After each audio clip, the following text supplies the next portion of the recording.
What do you love? What are you passionate about? What drives you in life? What do you really want? Condition your mind for a lifetime of constant and never-ending fulfillment. Master motivator Tony Robbins has spent over 20 years coaching people around the world to discover their own incredible answers to the most compelling personal questions of our time. Unleash the Power Within is your personal training session with the most compelling, motivating coach of our time.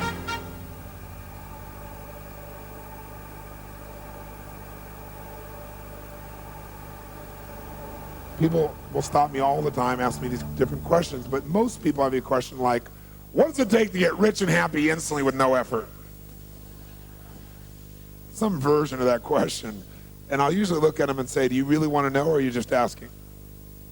And when I say that, you see them kind of freeze for a moment, like, you may tell me and I might have to work. But I really want to tell you what I really believe it takes to be rich and happy. Now, most people think rich is just money. But I know a lot of people have a lot of money and they're broke. And a lot of people have a lot of money and they're very rich. That richness is a sense of fulfillment. See, a lot of people have, quote, succeeded supposedly on the outside, but they're not fulfilled. And I'm here to tell you that success without fulfillment is failure. So how do you make sure you're really fulfilled? I mean, because it seems such an elusive thing for most people. Most people, they think, okay, if I succeed, then I'll be fulfilled. They succeed and they're still not fulfilled. Or finally, if I have a kid, then I'll be fulfilled. And they have the child, and it's great for a while, and they're still not fulfilled. People are always looking for something more. And I would say to you that there's only two things that will give you fulfillment long term. We may talk more about this tomorrow in more depth, but we all have 6 needs that must be met. All human beings have them. We all have different goals, different desires, different ways of trying to make ourselves feel good, but we have the same needs. And the first need that everybody has is the need for certainty. We all have a need for absolute certainty because certainty is a survival mechanism. You have to have a certain amount of certainty to even function. Like right now, if you weren't certain these lamps, these lights up here were going to hold up, or the roof was going to hold on, then you probably wouldn't be listening to me a whole lot right now. Because without a base level of certainty, the floor is going to hold you up, you can't function. And how many of you have been in the place, by the way, where you had so much uncertainty in your life that it just freaked you out, like uncertainty about your job or your career, or about a relationship, and it made you crazy inside? How many have been in that place where you had so much uncertainty it made you not say I? So everyone needs a base level of certainty. Now, we all try to get that certainty in different ways. So we have the same need worldwide. It doesn't matter who you go to, what country, what culture, what language a person speaks, what their socioeconomic background is. Everybody needs certainty. It is a human need, not a desire, a need. It's built into the human nervous system. But we all go about getting it differently. Like some people try to get certainty by having a routine that's the same every day so then they can be certain how it's going to be. Some people try to get certainty by, surrounding themselves with people that they're smarter than. So they feel like they're always in control of the situation, or by trying to control everyone. Some people get certainty by faith. There's no certainty, so they get it by having trust that they're guided. Everyone has different ways. Some people get certainty that they can be comfortable. That's the basic level of certainty, is that you can avoid pain, you can have some pleasure. Base certainty is just that certain you can be comfortable. Most people get that by smoking or drinking or something like that. So everyone's going to find a way to meet their need. You've already found ways to get a certain amount of certainty in your life, or you wouldn't be listening to me right now. But the question is the way you're doing it, the way you're getting the need met, is it empowering you or disempowering you, or is it kind of neutral? If you're using drugs or alcohol to get certainty you can be comfortable, it obviously has many, many negative side effects. If you're using faith, it's a different one. If you're using your sense of identity, like, boy, I'm certain, not because everything around me is perfect, but I'm certain because I've always found a way. So my identity is I find a way, and that gives me certainty. So some ways will empower you. So now here's the interesting thing, though. When you get absolutely, totally certain about something, you know what's going to happen, when it's going to happen, how it's going to happen. Let's say in a relationship. You know what's going to happen, what they're going to say, when they're going to say it, how they're going to say it, what's going to occur. When you finally have this ultimate goal of certainty, this need, where you really feel like you're satiating it, you're fully meeting it, then what happens? You feel what? Bored, right? So all of a sudden this thing you wanted so bad, this is funny because people go out and they work so hard to get what they want, then they get it and they're unhappy. because now they're bored. It's like most people think the secret to life is make enough money so you'll never have to work again. And the truth of the matter is, if you spend any time with people who have achieved that, you'll find that they're miserable. And they usually start another business or do something else because that is not the secret to life. Because they get bored out of their mind and want to pull their hair out. Because everyone needs to grow and to be stimulated. So while we want certainty, when we get absolute certainty, we go nuts. And that's because God has a sense of humor and gave us a second need, the need for uncertainty, just to really screw you up a good. Right? Just to see if you were paying attention. We have a need for certainty, but we simultaneously have a need for uncertainty. We have a need for variety. We have a need for surprise. We have a need to have things that we're not expecting happening. It creates excitement for us. That's what adventure is. If you know what's going to happen, when it's going to happen, how it's going to happen, feels good for a while, then you're bored. You got to have surprises in your life. You got to have those things that make you grow. When you know what it is, it doesn't require growth. You can predict it. But when you're not sure, now you have to grow to deal with the uncertainty. And that growth is what makes us feel happy as human beings inside. Now, you can get variety by doing drugs also. Change your state. You can get variety by going to a movie. You know, why do people go to movies? Because it gives them certainty and uncertainty. They're certain they're not going to die, even if the guy in the movie does. Right? And yet they have variety. They can vicariously experience all this adventure and surprise and so forth inside that film. How many of you have ever rented a video of a movie you've already seen? How many have ever done this? Say aye. Now, why rent a movie you've already seen? Answer, because you're certain it's good and you're hoping you forgot enough that there'll be some variety. Right? So these two are a paradox, aren't they? They seem to be antithesis of one another, and yet, as a human being, we need to have both of them to really feel good. The third and fourth human needs that all people have are number three is the need for significance. Need for a feeling like your life is significant, it's important, it's unique in some way, it's special, that your life has some kind of purpose. So we all have the need to feel significant, unique, to feel like our life has some kind of meaning. And what's interesting is, how do you go about it? You know, you can go about it by tearing everybody else down. I'm great because you're horrible. You know, there's two ways to have the tallest building in town. One is tear down everybody else's building. Right? That's what some people do. Other is work harder and build a better building. Right? Work like crazy. When everyone else takes lunch, you go for it. So what a lot of people do is to feel significant is they tear other people down. Because then they can feel important. Like if you're moving backwards, I must be moving forward. There's an illusion there. Or you can get significance through violence. Why has violence lasted so long in humanity? Because it meets most of our needs in a very negative way, but it meets it. Listen, I have no education, no background. I live in the hood. I pull out a gun, stick it to your head. Suddenly I am significant. I didn't need education. I didn't need background. I didn't need to create any rapport with you. We have rapport, right? You're going to respond to me now. I'm significant, and I'm certain that I'm in control of the situation, and I got some variety because this is a unique situation where anything could happen. Meets three of my needs. Violence has been around in humanity's experience forever because it is a way to meet needs. A derogatory way, but it works. And since it works, it doesn't require much effort, especially now with the tools of violence, where if you and I had a fight before and I had to punch it out with you, there was some consequence. But now with a high-powered rifle or something that can shoot off 100 shots in about a minute from a distance, I can be a coward and I can still feel significant. I can do whatever I want. There's no consequence to me. You can also do it in neutral ways. You can do it by, you know, dressing really uniquely, right? Like you have a unique style that makes you feel unique and significant. You could do it by skill sets. Having skill that no one else has or is very unique. You can do it by buying more toys. You have nicer cars or homes or something like that. You could do it by getting more PhDs, more degrees, more results that you know. You have that thing next to your name, so you're significant. Every one of us finds a way, right? Because we have to feel significant. Everybody needs this. The only question is how. Some people do it by saying, I am a Christian, or I am a Jew, or I'm a whatever, and I'm more unique than you. And then religions fight about who really knows the name of God and kill each other in the name of God. It's an interesting process that sometimes happens. It's happened in most major religions of the world. Because people are basically fighting over who's more significant to the Creator. Interesting thought process human beings have. Now, the interesting thing is to be significant, you can do it in neutral ways, positive ways. You can do it by having more compassion and giving more than anybody else. If you give so much, sure enough, if you know you're willing to give more and you're more honest and more real, that makes you feel unique, makes you feel special, and that doesn't have any downside, only has upside. So you got to figure out, you're going to find a way to be unique. The question is, do you do it through cars and homes? Do you do it through achieving? Do you do it by the kind of love that you share? Do you do it by, doing something with people that makes them feel like you're superior, what do? But you do something. You do many things to feel significant. But the problem is, to feel significant, to feel unique, you have to be different than everyone, and that, of course, violates the fourth human need, because God does have a sense of humor. And the fourth human need is the need for connection and love.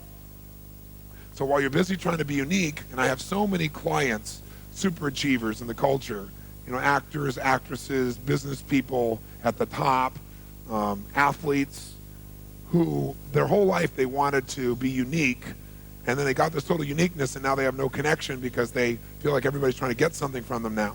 They don't really feel the love and connection they wanted, which is the fourth need. Because to be unique and different, I have to be apart from you. This happens in people's intimate relationships all the time as well.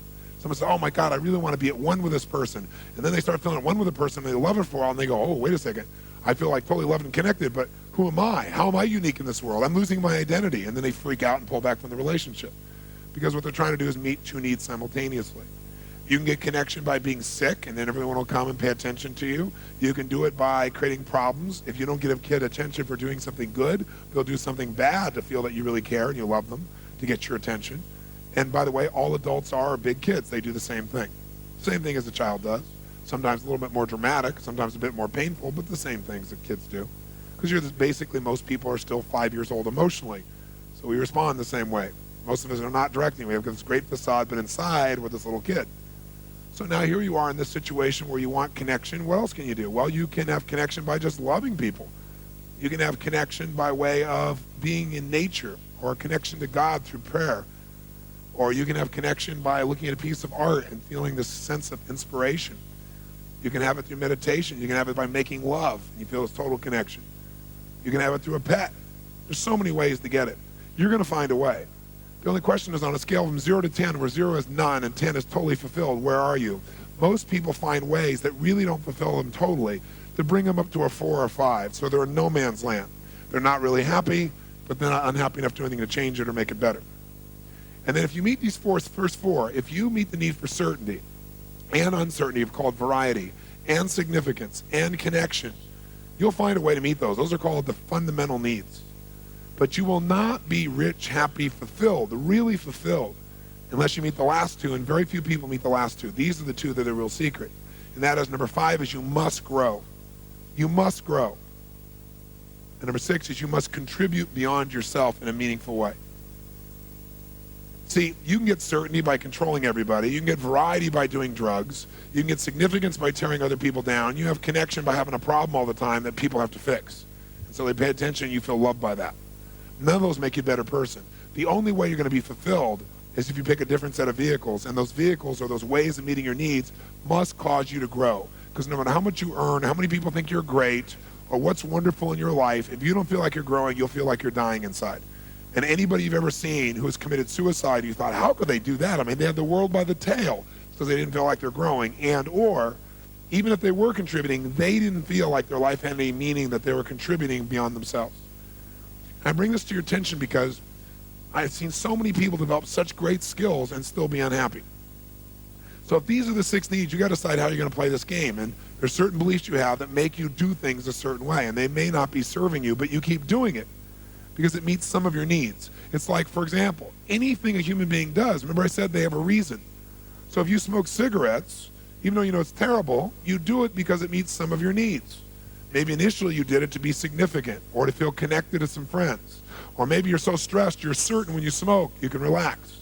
So now we stop you from smoking, well, you're going to go for something else because you got to still feel that comfort, or you got to still feel significant.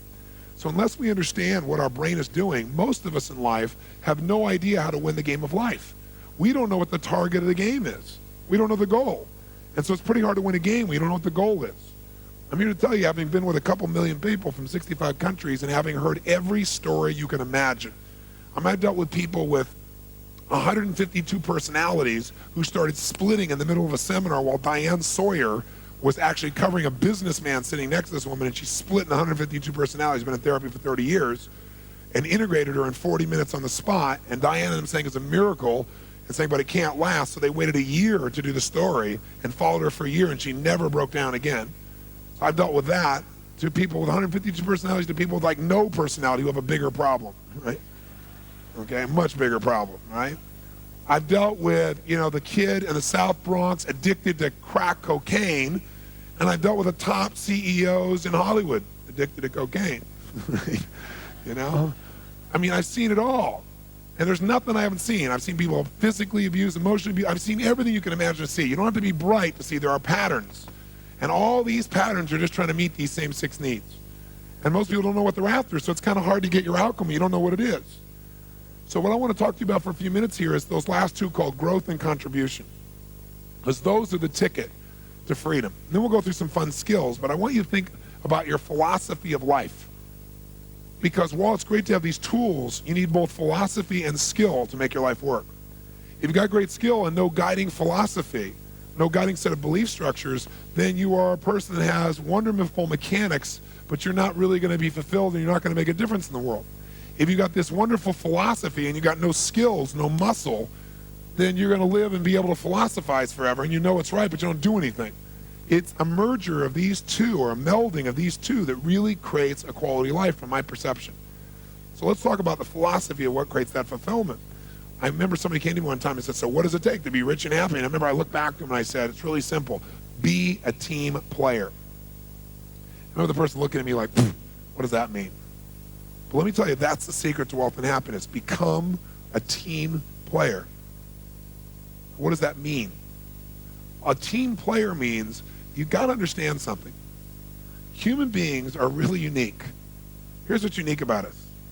We're driven to achieve a certain amount in our lives, whatever that may be, to meet our 6 needs. For some people to feel significant, they got to make $10 billion. For some people significant, they have to have a child and have that child grow up and be a nice person. There's no right or wrong. It's just different beliefs in our head about what has to happen, right? But here's what's interesting. Most of us don't need to have a lot happen to meet our needs. We don't. So it's different for every person. So let's say for you to meet your needs of identity, you have to do a certain amount of business. Well, once you do that much business, you don't have any more drive. It's like, okay, that feels good, right? Or you have a certain amount of need for acknowledgement. But once you get a certain amount of acknowledgement, people tell you a million times how great you are, you always appreciate hearing it, but you don't really need it because you know. So you're grateful and it's wonderful, but it's not like desperation. You know what I'm saying here? And so certain amount of money, certain amount of respect, certain amount of accomplishment, certain amount of something, and then we kind of lose our drive because we enter our comfort zone. How many follow this? Say I. So once you're in your comfort zone, you're not driven anymore. Here's the problem. When you get in your comfort zone, you're not driven, you no longer grow. When you're not growing, you start to die inside. When you're no longer growing and dying inside, you stop contributing in a meaningful way. And as you do both of those, your whole world falls apart emotionally. See, I've seen this happen. I've got about 6 or 7 friends, probably 7 to be accurate, who are considered by most people in the world to be like the best on earth at what they do and have been for a quarter of a century. Like one guy's in the movie business, been the head of several studios, made an unbelievable number of pictures, Academy Awards. Another guy is an NBA coach, the most winningest coach of all time in NBA history. I mean, each of these guys are my friends, and they're in their mid-50s.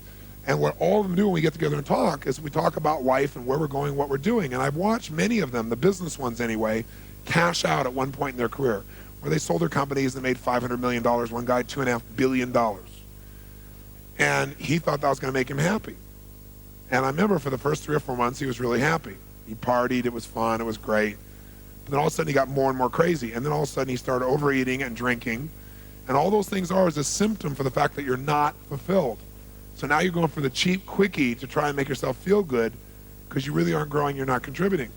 And every one of them has gone back into some venture that made them have to grow, because when they had their business, they had to take on the challenges, they had to take on the effort, they had to grow, and they felt like they were contributing something meaningful.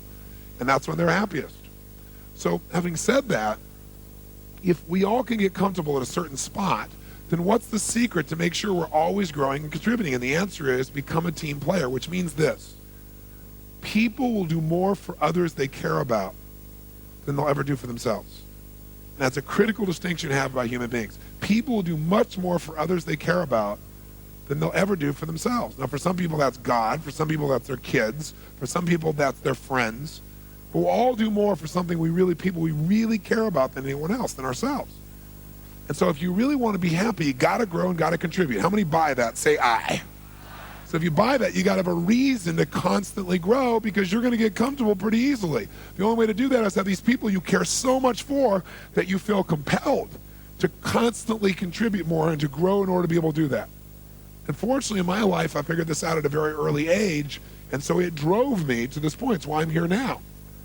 And I'm here now because I get to have this sense of I have to grow to do this, I have to contribute, and I get the joy and the fulfillment of that process. I don't have to do any of this anymore, fortunately. I can sit and do nothing for the rest of my life economically, but I couldn't sit and do nothing and be happy. So that's where we got to vest ourselves. But I have found what that is for me, which is certain people I care about, an environment of people I care about, people like yourself who really want to make their life more, no matter how great it is. But you got to find what that is, because that's what will drive you. So I want to give you a couple of assignments that, if you use them, will get you more connected to your team. And they're very fundamental and they're very basic. But I think if you'll do them, you'll find them to be quite useful. And the first one is really simple. If you're going to be a team player and you're going to feel that sense of connection, then what you got to be able to do is you got to be able to connect when it's not easy to connect. What I mean by that is, if you're in a position where someone, how many of you have somebody in your life from your past where maybe you were good friends at one point, or lovers, or business associates, but you're really close with this person, and then one day something happened? And when that happened, it changed your life forever in your relationship, and maybe you've never spoken to them again since that day. How many have somebody like this somewhere in the back of your life? Raise your hand. Let me see your hands. Keep your hand up, and I want you to see what percentage of the room it is. It's about 90% of the room, okay? So what I want you to do is this. I want you to develop team-building muscles, because when you have that sense of connection, you can do anything. But anybody can be loving and friendly to someone who's totally loving and friendly to you. If you're really going to get that sense of connection, that sense of real joy, the real passion, you got to be able to connect with somebody who has hurt you or been unfair to you. Now, I'm not suggesting you go start another relationship with this person. I'm not stupid. I know many of these people you don't want to start a relationship with. But I do want you to learn how to communicate with absolute caring love and make yourself do that even though you've been hurt. Because that's how you build an ultimate muscle. How many follow this? Say aye. What I'm going to ask you to do is, you are going to tomorrow or tonight after the seminar, you're going to take this person, maybe you've not talked to them in years, and you are going to call them. Now, answering machines don't count, okay? But you're going to communicate with them. And what I want you to do is three things. I want you to call them. I want you to acknowledge yourself, who you are. Don't pretend you're someone else. And answer the phone, and as you hear their voice, you'll say, "Hi, this is me. Remember me? I certainly remember you." Then the second step, you're going to acknowledge how the relationship ended. So you're going to say to this person, "Listen, I know the last time we talked was not a very pretty sight. I know that we yelled or we did this or we did that. I know that I knew I was right and you knew you were right, and it didn't end in a very attractive way." So acknowledge what happened so it's clear that you're not an idiot calling back. And then you go to the third step. You say, "I'm just calling for one reason. It's been 6 months, it's been a year, it's been 10 years. I just want to call you to tell you that while that was incredibly painful and I was mad as heck, and I still don't necessarily agree or disagree with you, I do want you to know that before that happened, we had an amazing business relationship, friendship, love affair, whatever it was. And while I'm not trying to start a new one, I just want to tell you how grateful I am for that time I had with you prior to that event. Because it was a great, great time in my life. And you were an important part of my life and my team, and I want to thank you for that. And you don't have to say anything. I'm not calling to have you say anything or give me anything. I just wanted to thank you for that time. I hope you have a great life. Thanks. Bye." Click. What would this do to their brain? Better yet, what would it do to your brain to actually sincerely make this call and put aside those events and associate to the good things? Again, I'm not saying start a new relationship with them. I'm not saying that. I'm saying just call and acknowledge that there was great goodness and do it from your heart and reconnect to that feeling. How many think this would be a major stretch? Let me see your hands. Say aye. Good. So then if you can't do it, you what? You what? How many are going to do it? Raise your hand. Say aye. Here's the second call I want you to make.